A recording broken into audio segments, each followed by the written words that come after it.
उस शाम लाहौर की हजारों की उस जनसभा में एक सिंह गर्जना हो रही थी। मेरे शरीर पर पड़ी एक एक लाठी ब्रिटिश राज के कफन में कील का काम करेगी। उस दिन सुबह के समय ब्रिटिश पुलिस ने पंजाब केसरी लाला लाजपत राय पर लाठियों से हमला किया था। शरीर घायल था पर मन बहुत ऊंचा था। मन में एक ओजस्वी भाव था और शाम को ही सभा करके लाला लाजपत राय ने ब्रिटिश सरकार को चुनौती दी कि अब तुम्हारे दिन इस देश के अंदर बहुत थोड़े हैं। साइमन कमीशन लाहौर के अंदर आया था और लाला लाजपत राय ने अपने साथी स्वतंत्रता सेनानियों के साथ एक अहिंसक सत्याग्रह के माध्यम से साइमन कमीशन गो बैक के नारे लगाते हुए आंदोलन किया। लेकिन ब्रिटिश पुलिस को ये कहाँ रात आने वाला था। वो लाला जी पर और उनके साथी सत्याग्रहियों पर लाठियां लेकर टूट पड़ी। लाला जी ने शाम को सभा की, लेकिन 18 दिन के बाद वो इन लाठियों का ताव नहीं सहन कर पाए और देश के लिए शहीद हो गए। आज जब पूरा देश लाला लाजपत राय जी की जयंती मना रहा है, तब हम पंजाब केसरी के जीवन पर काम करने वाले दो विचारकों के साथ उनके कुछ अनुभव साझा करेंगे। नमस्कार। पंजाब केसरी और लॉयन ऑफ पंजाब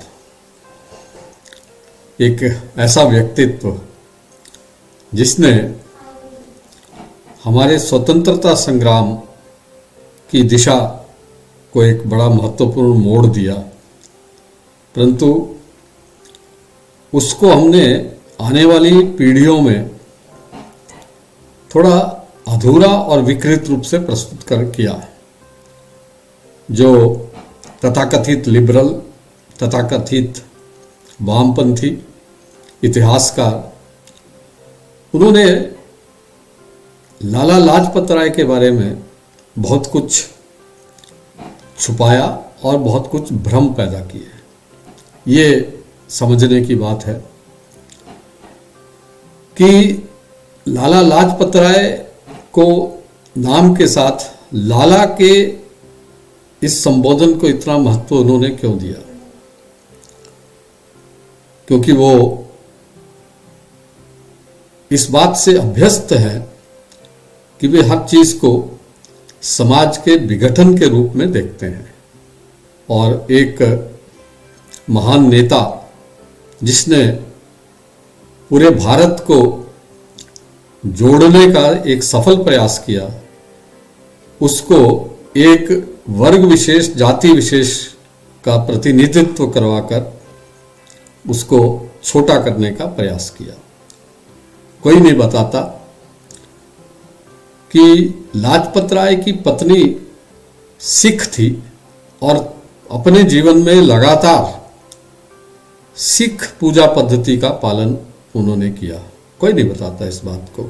और कोई ये भी नहीं बताता कि एक वैश्य परिवार का व्यक्ति और सिख परिवार से जिसका विवाह, सिख परिवार की लड़की से जिसका विवाह हुआ, इस बात को कोई बताने का प्रयास नहीं करता। साथ ही साथ एक भ्रम यह भी फैलाया जाता है कि लाजपत के पिता जो थे वो हालांकि उर्दू और फारसी के अध्यापक थे। स्थान स्थान पर स्कूलों में, सरकारी स्कूलों में उन्होंने पढ़ाया है, परंतु एक भ्रम ये फैलाया जाता है कि वो नमाज पढ़ते थे, मुस्लिम रिवाजों को मानते थे और रमज़ान में रोज़े रखते थे। ये खोज करने पर भी इसका प्रमाण कहीं मिलता नहीं है, परंतु एक भ्रम को पैदा करने का प्रयास जो सूडो सेकुलरिज्म का एक हिस्सा है उसको किया गया। एक ऐसे स्वतंत्रता प्रेमियों का बलिदान हमारे सामने है जो अनसंग और अननोन हीरोज हैं। अनफॉर्चुनेटली आज की पीढ़ी में अधिकतर ने ना उनको पढ़ा है ना सुना है,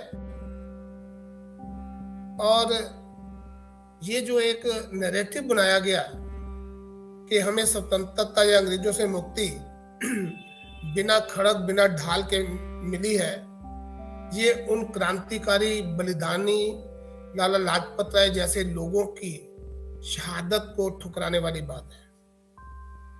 अंडमान की सेलुलर जेल, बर्मा की मांडले कारावास, अमृतसर का जलियांवाला बाग और अमृतसर में अजनाला का कालियांवाला खूह इस बात का प्रमाण है कि कैसे महान हजारों नहीं लाखों लोगों ने ये शहादत दी।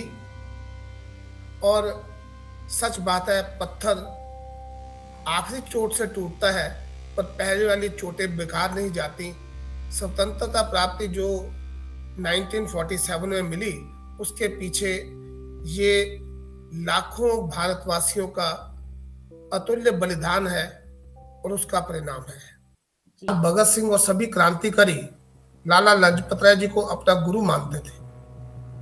लाला लाजपत राय जी के फोटो भगत सिंह जी की पॉकेट में हमेशा रहते थे और यही कारण है कि जब लाला लाजपत राय जी की शहादत हुई तो भगत सिंह और सभी ने एक कसम खाई कि इसका बदला 1 महीने के अंदर लेंगे और विद इन ए मंथ उन्होंने सैंडर्स की हत्या कर दी। और मैं बताना चाहूंगा कि लाला लाजपत राय जो है, उनका व्यक्तित्व क्या था, उनके गुण क्या थे। वह एक बहुयामी व्यक्तित्व, दूरदृष्टा, पक्के राष्ट्रभक्त, स्वयं सेवक, ओजस्वी वक्ता, प्रथम श्रेणी के लेखक, प्रख्यात वकील, अंतक समाज सेवक, शिक्षाविद, समाज सुधारक, वो समाज और राष्ट्र के लिए सर्वस्व त्याग करने वाले व्यक्ति रहे हैं। ये बहुत अनफॉर्चुनेट है कि उनको वो स्थान नहीं मिला है जिनके वो हकदार हैं। अभी प्रयास जारी है आप जैसे महानुभावों के, तो वो स्थान हमने दिलाना है और उन्हें मिलेगा।